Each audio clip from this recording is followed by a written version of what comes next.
You are powerfully welcome to another class session at the Way Edu Consult. And the subject we are still treating is English language. And the topic for consideration is the English registers. The English registers. You must have heard about that, and it's nothing strange to you. And when we say register, we don't mean that book of attendance you have in your school. No, it's something else that is different from that. But before we go deep into the English registers, we want to look at related concepts that are related to registers, so that as learners of English, and specifically as English as second language learners, you will not be taking one thing for the other, and you have clear descriptions about all the items or concepts that are related to register. So that's why I've given you a list of 7 items which are related to register. We're going to start from language. Language, what is language itself? Language generally is a system of communication among human beings. The system of communication among humans. We are not talking of a system of communication among animals or among plants. Those ones, they communicate, but human beings have the reserved language is reserved for human beings, not for any other creature. And the system of communication among them is what we know as language. However, there is something also called dialect. Dialect is a variety of a particular language. For instance, maybe Yoruba, for instance, we have different dialects. Or your dialect, we have Ife dialect, we have Bodaike dialect, we have Jesha dialect, we have Ijebu dialect, we have Ondo dialect, different dialects of the same language. So we are looking at different varieties of that same language. And this is affected by the communities of speakers. That is, people from certain community, they speak the language with certain differences or peculiarities that are different from other varieties of that language. But there is still usually a mutual understanding among the speakers of a language, among different people with different dialects of the same language. Next to dialect is what we know as sociolect. Sociolect. You can see something like social, right? Sociolect is the language variety that is attributed to a particular social group. Social group, not community now, not a particular, it's different from dialect, which is a variety of a particular language. But this one is a language behavior, language variety that is associated with a particular social group. Now, for having a social group, what of like you can have religious social group, like religious social group. You could have political social group. You could have maybe different activities, like maybe those are the motor parks. How do they speak? What are the certain words that they use based on that social group that they belong to? What about the rich and the poor? There are certain expressions that the rich will use that the poor will not use. So they are stratified. They are differentiated based on their social class, and their expressions validate or betray their expressions. So that is what we mean by sociolect. So where sometimes some parents will look at some children and they ask them, have you been working with with certain people, set of people? Which means there are certain set of people that they speak certain ways, that they behave certain ways. Since language too is a form of behavior, so you say that, oh, maybe you have joined people who smoke, people who drink, people who different language behaviors, different expressions that people say. They betray who they are. They betray the group that they belong to. For instance, if someone talks within 10 minutes, you say, oh, are you a pastor? Are you an afa? Are you an herbalist? Why? Because of certain expressions that they use. So we judge those people based on the social group that they belong to. And those expressions are known as sociolect. Now, next to sociolect is the idiolect. Idiolect. Now, from idiolect, you see EIDI, like this individual. You're looking at the language behavior of an individual. How do you describe the language behavior of an individual? There are certain intonation patterns of an individual. There are certain pitches of voice exhibited by individuals. There are certain ways individuals talk. For instance, let's use for instance, you have some maybe people giving sermons. Let me use the example of Christian religion. And you'll be like, oh, maybe in Nigeria, you have people like Pastor Kumuyi preaching. Sometimes you don't need to see him to know that he's the one preaching.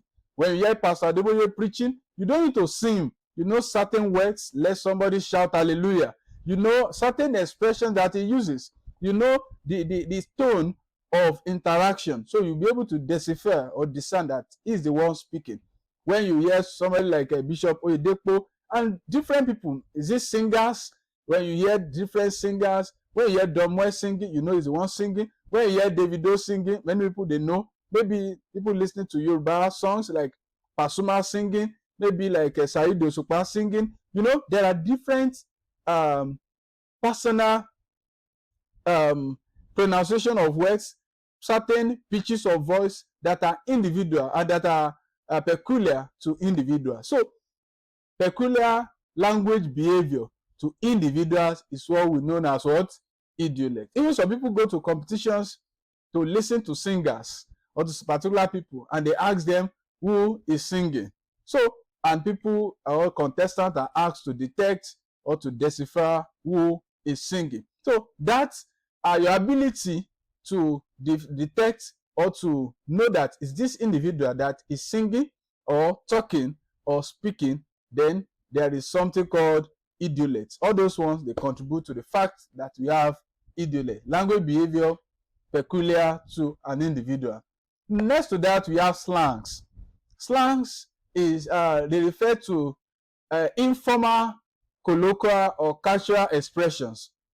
Don't forget the expressions that we refer to as slangs. They are informal, they are colloquial, they are non-formal. They're like maybe usually among certain age groups, certain maybe among the youth. There are some slangs that they use, some expressions that they use that are not official expressions. They are just unofficial, just casual, used in among certain age groups. So it's peculiar to certain age groups, not only to youth. We also have adults. We also have people. So when you have those expressions that are being used, we call them slangs. Like some people say "jakpa," right? That is a slangs, and you know. And sometimes when you are not among the age group, they say some expressions, and you feel like, wow, is that word in the dictionary? Even that word is in the language, you may understand the individual meaning of that word or the basic meaning of that word, but the context of it being used then may not be understood if you are not within the group. You have something like he has served her breakfast. He has served her breakfast. You're like, what does that mean? Breakfast, is he giving the person food? Well, you know, it's actually breaking off from a relationship. That's what it's. No, serving someone breakfast and interpreting it in the context of breaking up a relationship is a form of slang rather than just a normal expression to mean to dish out food to someone in the morning. And then this way we are going, registers. Registers, I will describe it a bit here, but we are still going to go deeper into it in the next class. Registers generally refer to the totality of all the words, expressions, and language used in a particular field or discipline or profession or activities. For instance, you have sports. Sports could be a profession. Sport could be an activity. You have sporting activities. The totality of all the words being used in that field or in that activity, or the totality of all the expressions, not necessarily just one word like that. How do you describe when something like this happens this also way and all like? So you call it register. In the medical parlance, what are the totality of all the words, expressions, and the language used in that particular field. It's not compulsory that it's even words. It may be a symbol, it may be a particular non-verbal expression that are being used in a particular field or discipline or process of activity. So the totality, don't forget the totality of words or expressions or language behavior in a particular field, discipline, profession, or activity is what we call register. And finally is jargons. Can you repeat that? Jargons. Now, jargons are not jargons. What do I mean? When some people hear jargons, the first thing that comes to their mind is nonsensical words, words that do not make sense, words that do not communicate anything. They begin to refer to those ones as jargons. Well, while they might be close to interpreting it, is not necessarily what that means. Jargons refers to technical words that are being used in a particular profession or activity. Usually, jargons, the meanings of jargons are not known by outsiders. The meanings of jargons are not known by people who are not part of the profession. That is, they are not practitioners. They are not experts in that field or activities. So they are alien or strangers to the processes. So those words that are only interpretable, that are being used by the practitioners, will be what we call jargons. For instance, let me use the example of, let me say, medical field. And some of you have been to doctors, or majority, or one way or the other, you have seen someone that the doctors will write a prescription for drugs to be taken to pharmacists for purchase and before consumption.